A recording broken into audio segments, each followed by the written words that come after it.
What's up, scallywags? So recently I've been talking a lot about social and cultural conditioning and how that can box you into feeling a certain way about yourself. So for example, a lot of TV, social media ads are telling you, bombarding you with the fact that you're a piece of shit, that you're not cool, that you are ugly or unattractive without a car, without this clutch, without this dress, without a six-pack, without this latest fucking, the latest car or house.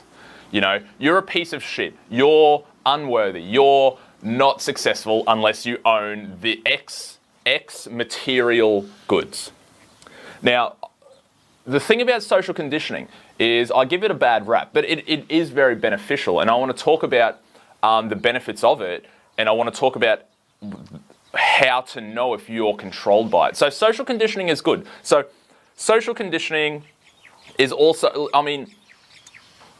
you've learned that you shouldn't walk off the top of a building because someone told you that.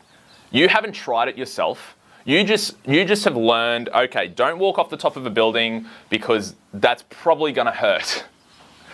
As a child, you were told that where you wouldn't, now as an adult, yeah, of course that's gonna hurt. But as a child, you'd walk to the edge of something and your parents would be like, don't fucking do that, don't do that, come back. That's social conditioning. That's a good thing.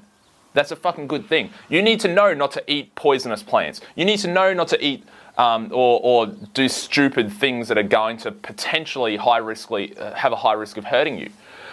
This is social conditioning. You haven't eaten all the plants in the world. You don't know exactly what's poisonous and what's not poisonous based on personal experience. You've been told that and taught that. So that's important. You're alive because of it.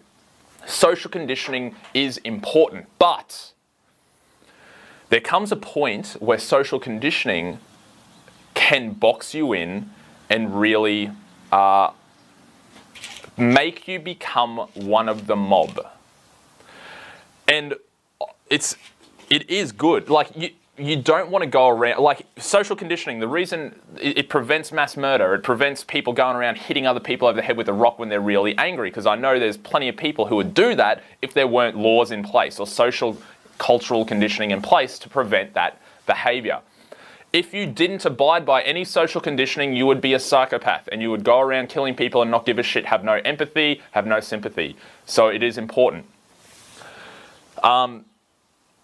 I like to do, in my 12 weeks for life challenge, there's a interesting week where we test how constrained you are by social conditioning. And there's a few different ways we do that. I don't want to ruin the surprise for those who do it. But a very quick example, and this isn't in the 12 weeks for life challenge, but a very quick example to know if you're hindered by social conditioning is to, there's a few ways to do it. One is to make animal noises in public, just one time, and feel. Another one is to sing in public. Another one is to just right now. So probably like this is a pretty quiet park, but there would have been some people around here that heard me scream like a maniac just then, and they're probably looking over because I saw some dude over there looking at me before. This is a test to know if you are constrained by social conditioning. This is because, as I said before, social conditioning has its uses and is very powerful and important. But if you are controlled by it, if, like most of you watching this video, you probably would not have been able to just stop and yell at the top of your lungs, even in an empty park like I'm in right now, with just a few people around in their houses that probably heard that. You would be scared to truly let go right there.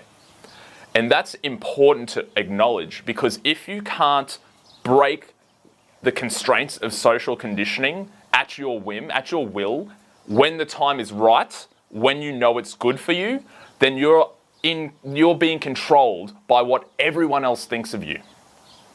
You're being controlled by how other people's opinions of you, and that is not a good thing. Because here's an example of why that's not a good thing. If you were to go out to a pub and you have a goal in mind that you don't want to drink that night, but someone buys you a drink and offers it to you. If you're under the constraints of social conditioning, you will not refuse that beer, and you will drink that beer in front of that person because you fear hurting their feelings, because you're trying to people please, because you're scared to rock the boat. Now that's important, because that pattern probably happens a lot in your life, and that may be a big reason as to why you might not, for example, be reaching your weight loss goals, but more so why you're not achieving what you want in life. Because when you're so hung up on how other people judge you and how other people think of you, you can't make decisions in your own best interest. And that's a problem. Now, I'm not saying that you should go around screaming in public. What I'm saying is you need to be aware of social conditioning, and you need to fit in when it's normal to. Like when you're in a library, you don't want to be a rude fuckhead and be loud. You want to acknowledge that everyone's there to read and to learn, and you're quiet because that's acceptable and that's polite. But you need to be able to, if there was an emergency in the library, you need to be able to have the guts without thinking of offending other people and saying, look, everybody, there's an emergency, we have to go. Because I know for a fact there's some people that would be scared of doing that. They would see, something going on and be like, oh, I don't know if I should I know, like, that's very important, but it's a library, I should, you need to know when, fuck, that's a big wasp. You need to know when to abide by the social conditioning rules and when to break free of them, because it's affecting your life if you can't, at your will, select and choose to break free of the mob, of the sheep mentality. And it's affecting you in your weight loss and your health and fitness, but more so everything else to do with your life. Peace.